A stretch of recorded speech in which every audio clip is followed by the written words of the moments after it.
मला सांगितलं बघा, सणसवाडी तालुका शिरूर जिल्हा पुणे या ठिकाणाहून श्री हबप ज्ञानेश्वर निडगुले हे पत्रकार आणि व्याख्याते आहेत। त्याचबरोबर त्यांच्याबरोबर सोबत दत्तात्रय भुजबळ हे नारायणपूरचे भक्त आहेत, सेवेकरी आहेत। आपल्याला या ठिकाणी श्री संत ज्ञानेश्वर महाराजांचा हरिपाठ आणि आपण कसं राहायचं कसं वागायचं ते चांगले तुम्हाला छान गोष्टी सांगणार आहेत, छान माहिती सांगणार आहेत। त्याप्रमाणे तुम्ही चांगला राहण्याचा प्रयत्न करायचा आहे, ते सांगतील त्याप्रमाणे तुम्ही जर वागला राहिलात तर नक्कीच तुम्ही मोठे व्हाल, तुम्ही अभ्यासात पुढे जाल आणि यशस्वी व्हाल। आणि त्याप्रमाणे तुम्ही सर्वांनी या ठिकाणी त्यांनी सांगितलेली सर्व माहिती काळजीपूर्वक ऐकायची आहे। आता प्रथम राष्ट्रगीत होईल आणि राष्ट्रगीत झाल्यानंतर ते तुम्हाला एक 10 मिनिटांमध्ये तुम्हाला संपूर्ण माहिती सांगतील। सर्वांनी एक साथ सावधान, एक साथ राष्ट्रगीत शुरू कर।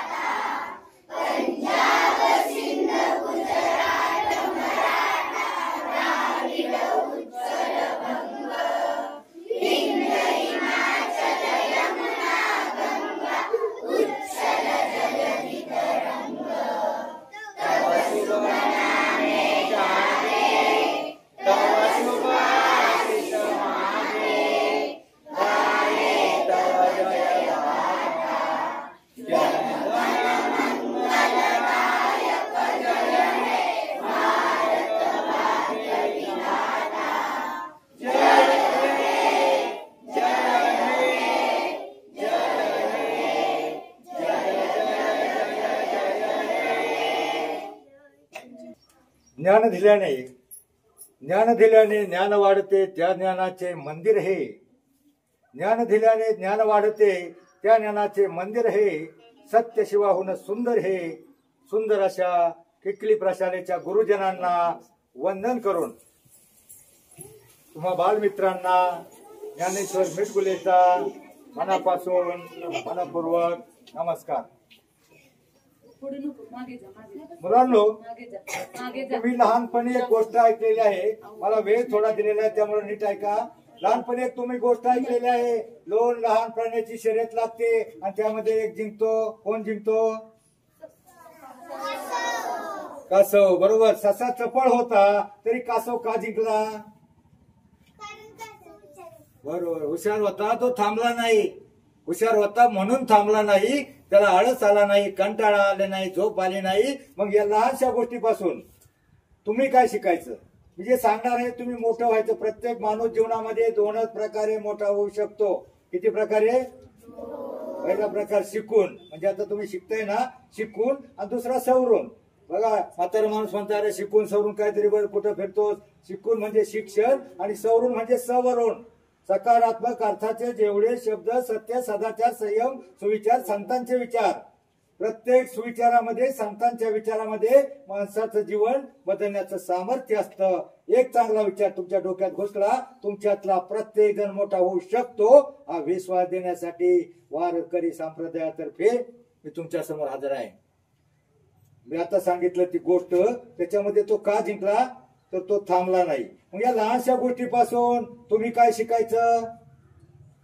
तुम्ही काय शिकायचं? बघा, प्रत्येक धड्यामधून काहीतरी धडा घ्यायचा असतो, प्रत्येक गोष्टीमधून काहीतरी बोध घ्यायचा असतो। मग ह्या गोष्टीपासून तुम्ही काय शिकायचं तर थांबायचं नाही।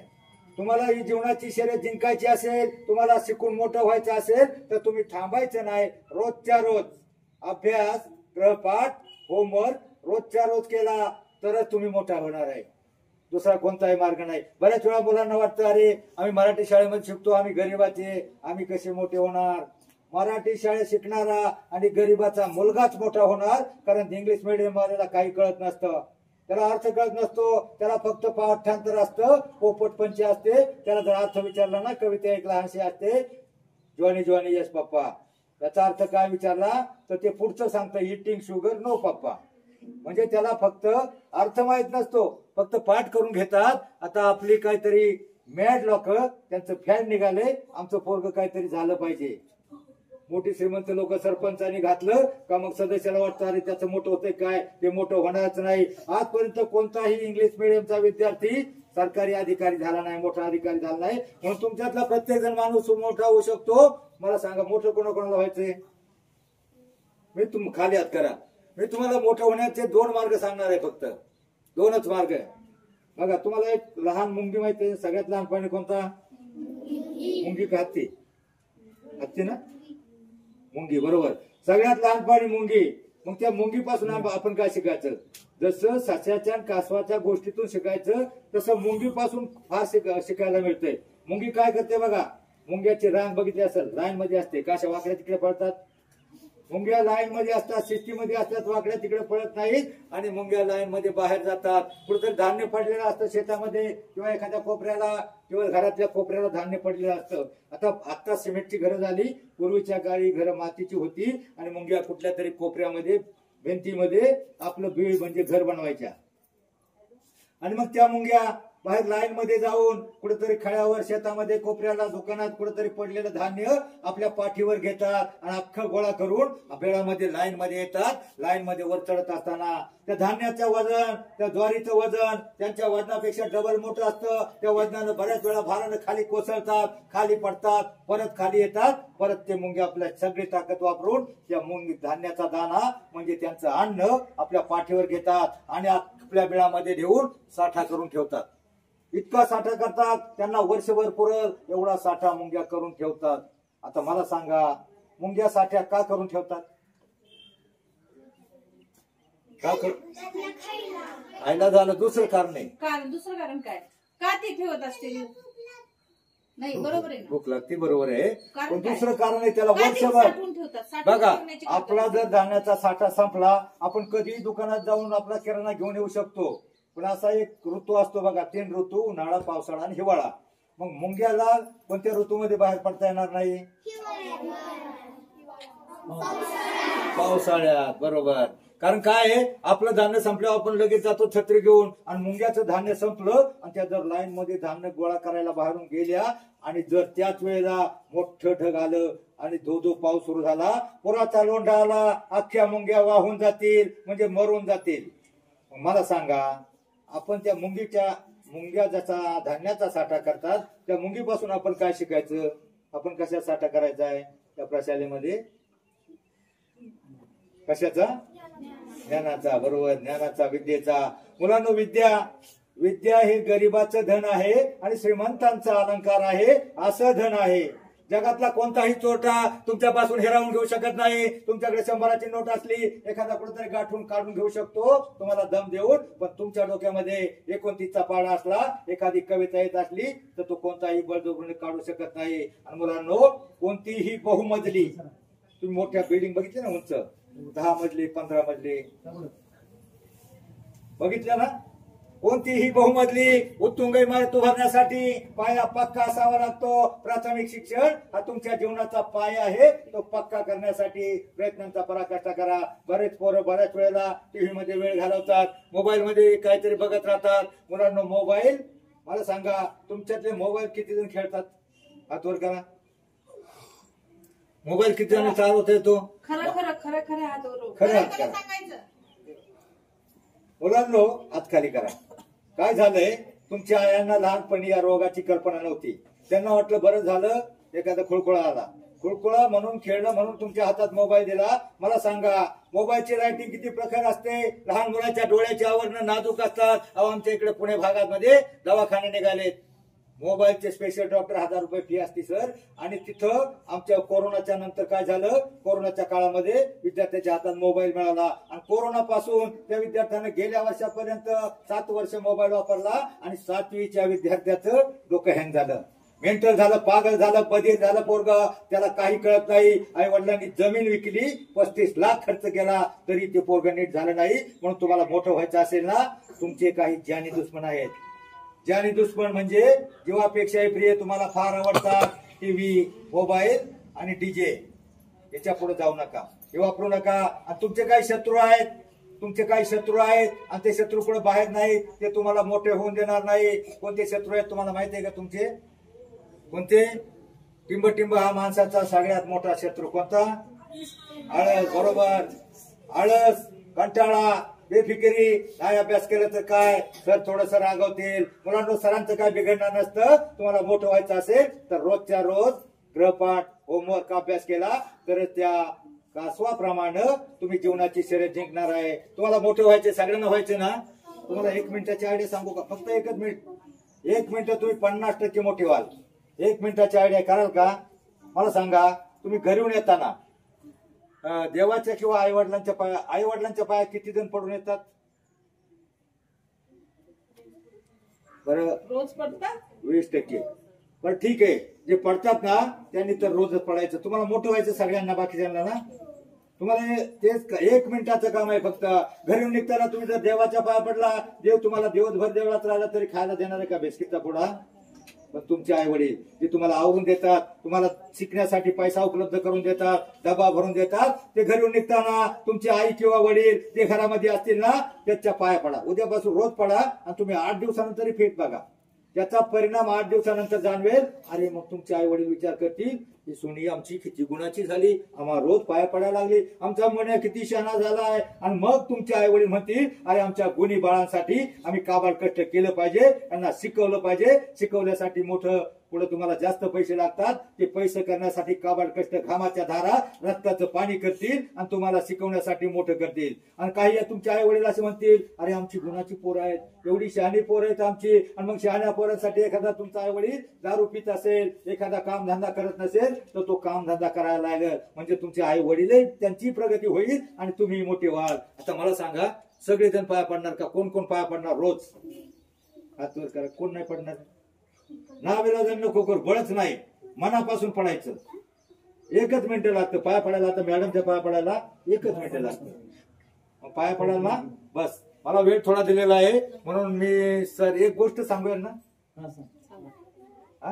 या गोष्टी म्हणत बघा. याच्यातलं 5वीला कोण कोण आहे? 5वीला हातवर करा. 5वीला. हा बरं ठीक, हात खाली करा. मला सांगा याच्यातला अभ्यासाचा लय कंटाळा कोणाकोणाला नाही? अभ्यासाचा लय कंटाळा कोणालाच नाही का?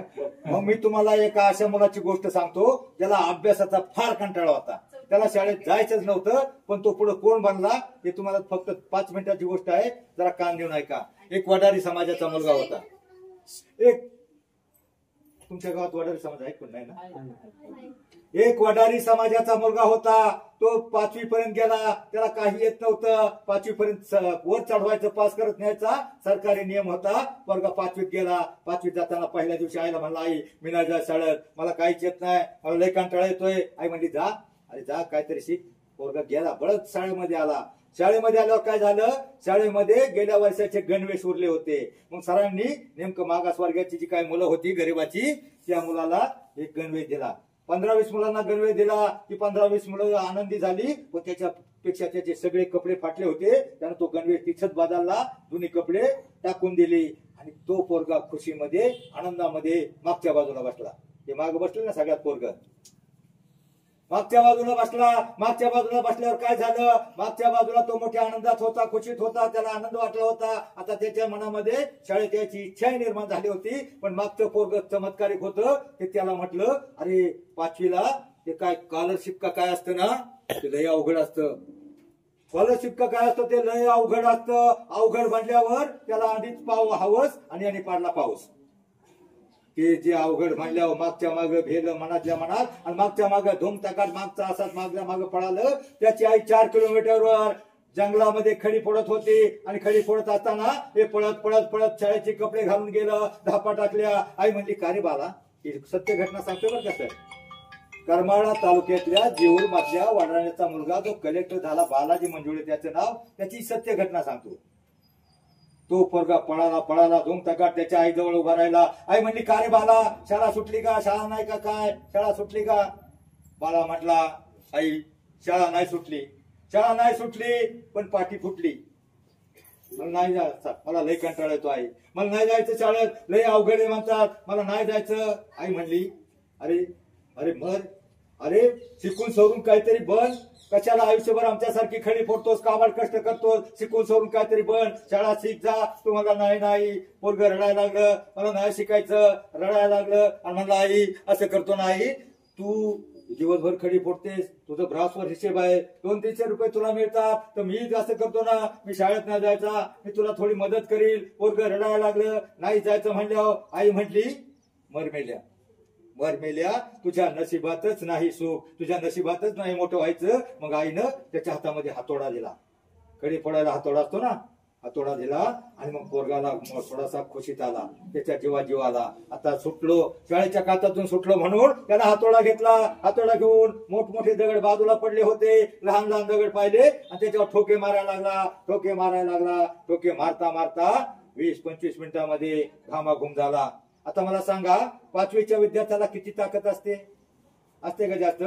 आणि खडी फोडायचं सोपं का अभ्यास करायचं सोपं? अभ्यास ना. पण तो खडी फोडता 20-25 मिनिटांमध्ये घामाघूम झाल्यावर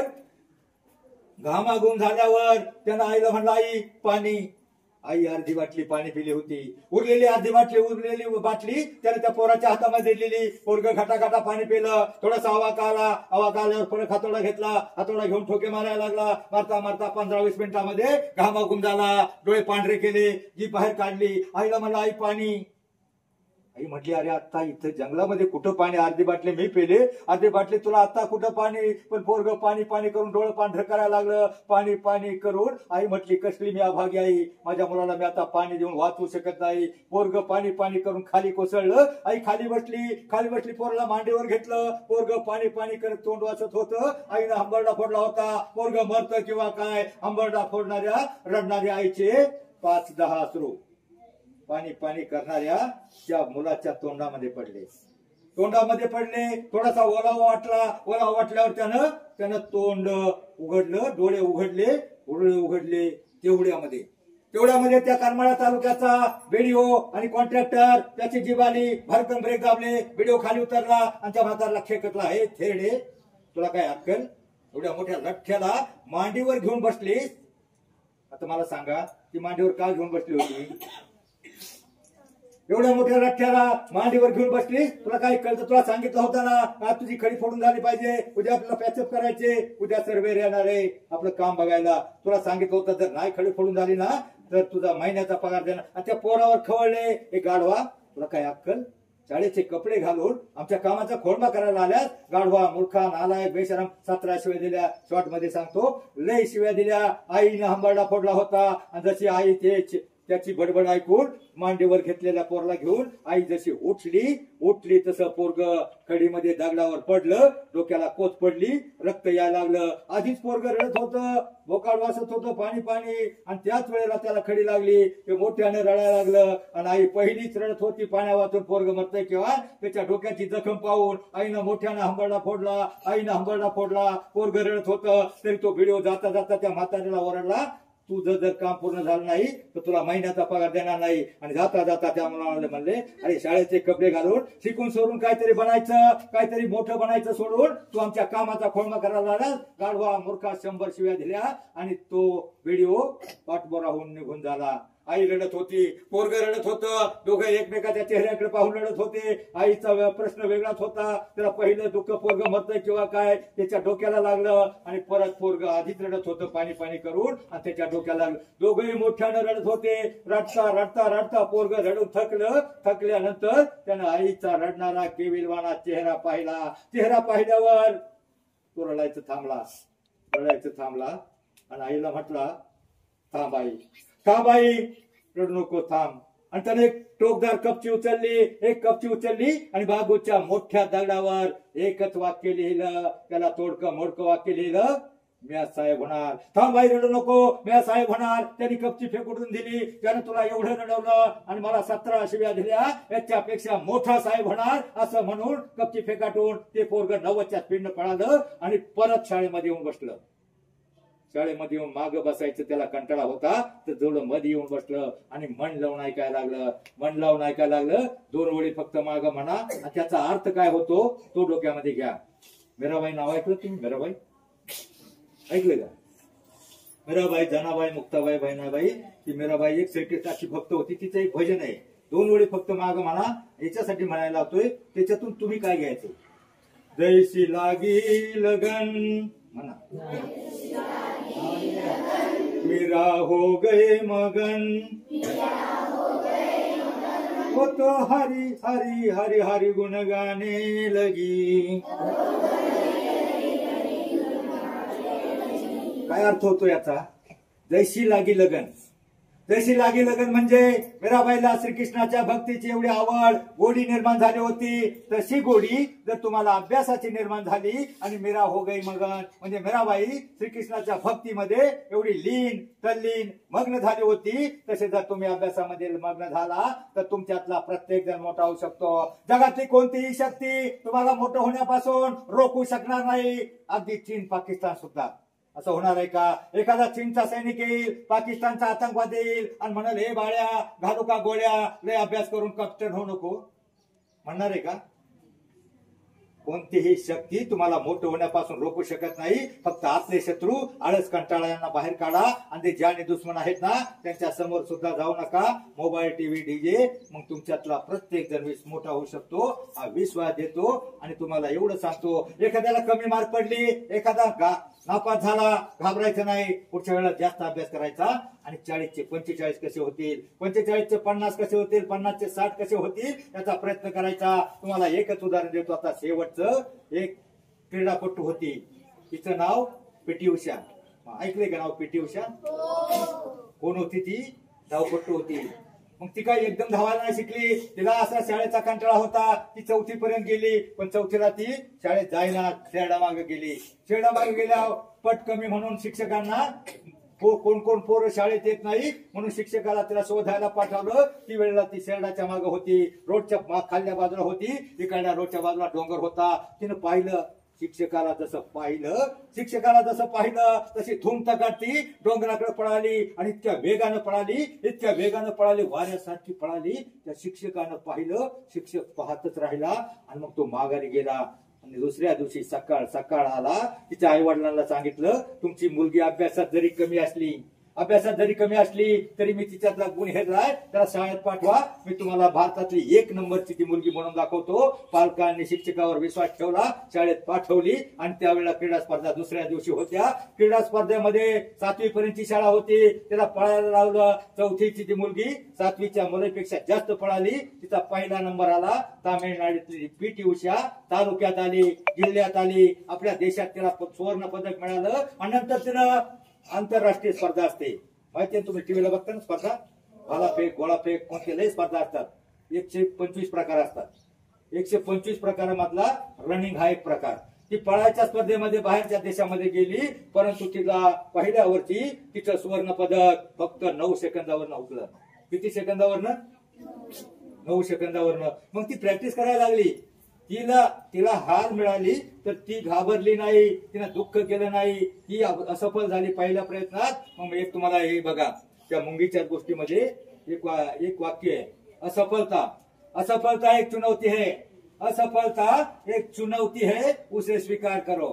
क्या कमी रही गई देखो और सुधार करो.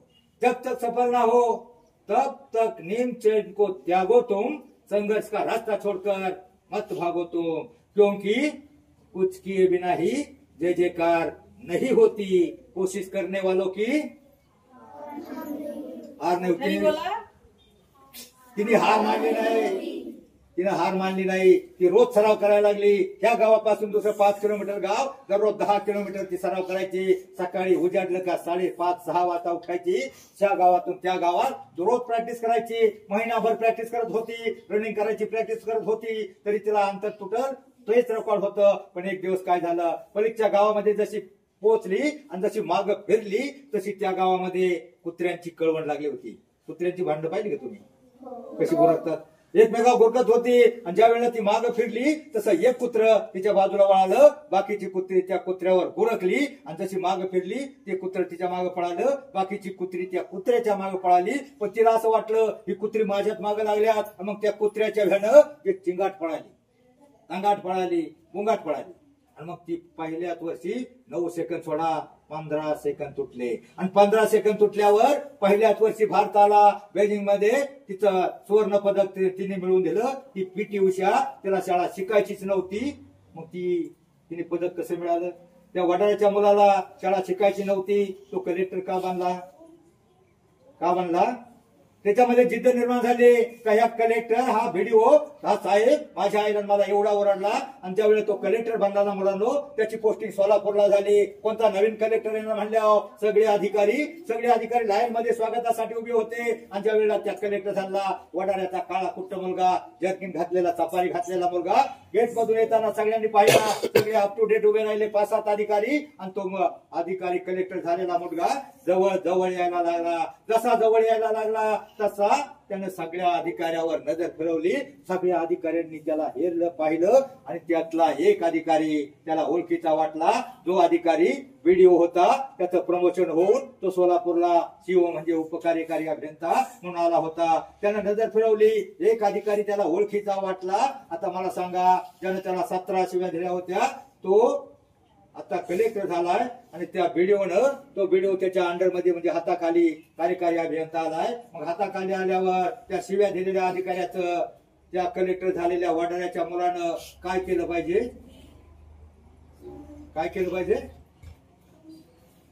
त्याला शिक्षा दिली पाहिजे, काढून टाकलं पाहिजे का? काय केलं पाहिजे? जाऊ द्या तुम्हाला बरोबर अभ्यास केला, एवढं डोक्यात बसलं. त्या कलेक्टरचा मुला त्यांनी पाहिलं, तो हंसंत पावलं टाकत त्या कलेक्टर झालेला तो वडाळ्याचा मुलगा त्या व्हिडिओच्या म्हणजे सीओच्या बाजूला जाऊ लागला. सावकाशपणे त्याच्या जवळ गेला आणि दोन्ही हात जोडून त्याच्या पायाशी नमस्कार केला. पायाशी नमस्कार केल्यावर तो व्हिडिओ जो सीओ होता तो सीओ मागे सरला. अहो साहेब तुम्ही कलेक्टर आहात, तुमची पोस्ट माझ्यापेक्षा खूप मोठी आहे, तुम्ही माझ्या पाया पडायचं नसतं, तुमची पोस्ट खूप मोठी आहे. तो व्हिडिओ झालेला वडिलाचा मुलगा म्हटला, कुणाची पोस्ट मोठी आहे आणि कुणाची लहान आहे हे काही नाही, इतका मी नक्की हुशार आहे. फक्त मी तुमच्या याच्यासाठी पाया पडतो, मी तुमच्या याच्यासाठी पाया पडलो का तुम्ही तर मला त्यावेळेला 17 शिव्या दिल्या नसत्या, माझ्या आईला रडवलं नसतं, तर ते माझ्या काळजात घुसलं नसतं, माझ्यामध्ये जिद्द निर्माण झाली नसती, आणि मग त्या जिद्दीच्या जोरावर मी शाळेत शिकलो नसतो आणि कलेक्टर झालो नसतो. फक्त त्याच्यामध्ये जिद्द निर्माण झाली. आता मला सांगा, त्याला अभ्यासामध्ये काही येत नव्हतं, तो कलेक्टर का झाला? त्याच्या जिव्हारी लागलं, शिव्या दिलेल्या त्याच्या जिव्हारी लागल्या. आता तुम्ही सगळ्यांना अभ्यासाचा कंटाळा नाही, तुम्हाला कोणी शिव्याही देणार नाही, तरी तुमच्यातला प्रत्येक जण कलेक्टर होऊ शकतो. फक्त एकच मार्ग आहे, शिकून. दुसरा मार्ग आहे का? मला सांगा, तुम्ही रोज अभ्यास करणार ना? तुम्हाला मोठं व्हायचंय ना? तुमच्यातला प्रत्येक जण मोठा, चांगला आणि यशस्वी होऊ शकतो. फक्त चांगल्या प्रकारे अभ्यास करा. आणि फक्त तुम्हाला जर वेळ मिळणार ना, रविवारच्या दिवशी तुमच्या गावामध्ये हरिपाठ होतो का? मी हरिपाठ नाही होत ना, जाऊ द्या, मी एक हरिपाठाचं पुस्तक देणार आहे. फक्त 2 अभंग पाठ करा.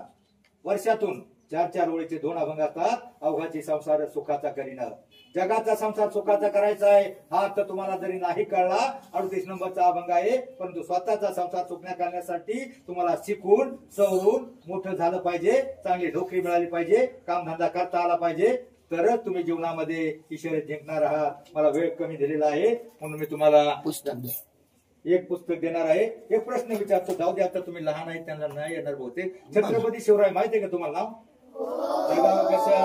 जगावं कसं आम्हाला छत्रपती शिवरायांनी शिकवलं, वागावं कसं हे साधू संतांनी समाज सुधारकांनी शिकवलं, आणि मरावं कसं हे शंभूराजांनी शिकवलं. आता कुठं आपल्याला शंभूराजासारखं मरायचंय? आपल्याला फक्त छत्रपती शिवरायांच्या विचाराप्रमाणे आणि साधू संतांच्या विचाराप्रमाणे जगायचंय. तो एक अभंग पाठ करा. आणि एक सावता महाराजांचा अभंग आहे, कांदामुळा भाजी. माहिती आहे ना? अवघी मिठाई माझी, सावता महाराजांचा देव म्हणजे कांदामुळा भाजी. अवघी मिठाई माझी, लसूण मिरची कोथंबिरी, अवघा झाला माझा हरी, मोठ नाळा विहीर दोरी, अवघी व्यापिली पंढरी, सावता म्हणे केला मला, विठ्ठल पायी गोविला गळा. सावता महाराजांचं गाव जवळ, तर ते पंढरपूरला गेले नाही. आपल्या शेतामध्ये मोठ चालू करायचे, पाणी द्यायचे, माल पिकवायचे, भाजी पिकवायचे, कांदा मुळा भाजी पिकवायचे. मुलांनो, त्यावेळेला त्यांना विठ्ठल काम करत असता करता ते अभंग म्हणायचे, विठ्ठलाचे नाम घ्यायचे, आणि ते ऐकून विठ्ठल त्यांना आपल्या शेतामध्ये भेटायला आला. त्यांनी आपला देव कामामध्ये पाहिला. मला सांगा मुलांनो, सावता महाराजांनी आपला देव कामामध्ये पाहिला. तुमचा देव कशात आहे सध्या? टीव्ही मध्ये अभ्यासामध्ये. मुलांनो, शिक्षकांचा देव शिकवण्यात आणि तुमचा देव अभ्यासात आहे. म्हणून तुमच्या देवाला तुम्ही जपा आणि आयुष्यामध्ये मोठे व्हा एवढं सांगतो. आणि एवढं सांगतो की आयुष्यामध्ये शिका इतका डिग्र्या कमी पडतील, जगा इतकं आयुष्य कमी पडेल, असा इतकं आनंद कमी पडेल. दौडा असे कम नशिबाचा फासा निखळून पडेल. परंतु मुलांनो, प्रयत्न इतका करा, अभ्यास इतका करा, त्या विठ्ठलाला, देवाला, त्या देवांना तुम्हाला येणं भागत पडेल. जय हिंद, जय महाराष्ट्र.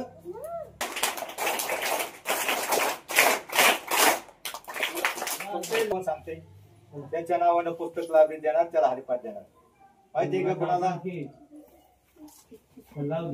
सांग. छत्रपती राजाराम महाराजांनी संभाजी महाराज. बरं, त्यांच्या पत्नीची तुम्ही मालिका बघितली ना, स्वराज्य रक्षक संभाजी. बरं जाऊ, तिला हरिपाठ द्या.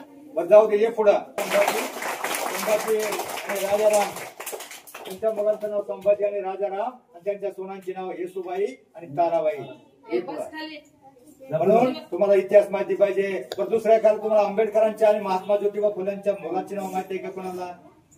काय नाव सांग? यशवंत हुशारे सर. बघा, काही कॉलेजच्या मुलाला सर नाव माहित नव्हतं 12वी पर्यंत. यशवंत, हे पुढं. याच्यासाठी फुल टाळ्या वाजवा.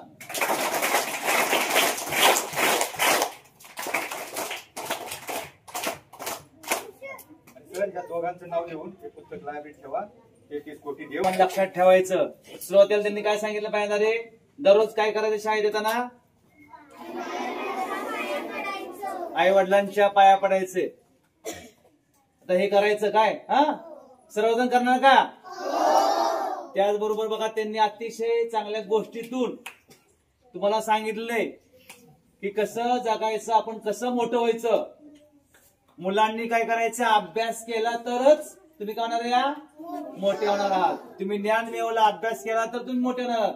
आणि जिद्द चिकाटी ठेवून, जसं की त्या ठिकाणी काय सांगितलं, वडराच्या मुलानं जिद्दीनं चिकाटीनं काय केलं? कलेक्टर झाला.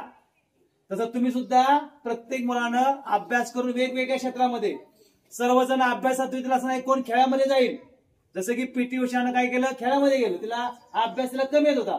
म्हणजे ज्याला अभ्यासात थोडा कमी, त्याने खेळामध्ये, चित्रकलेमध्ये, संगीतामध्ये, ज्या ज्या कलेमध्ये आपल्याला जाता येईल पुढे त्यामध्ये मोठं व्हायचं आहे आपल्या आवडीनुसार.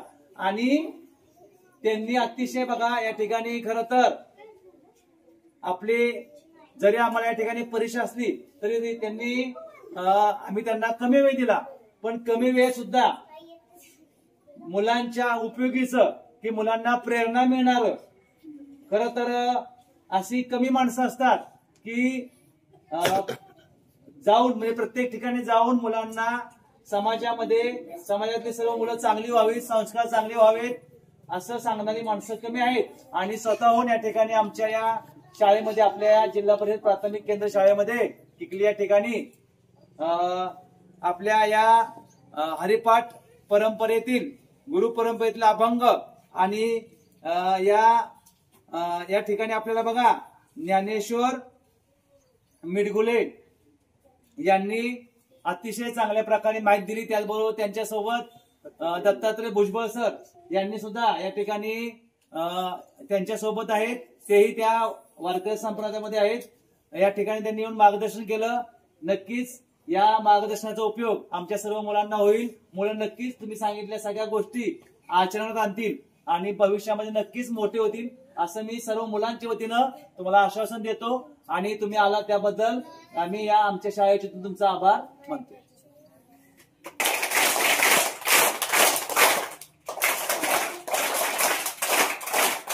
ठीक आहे, थांबा.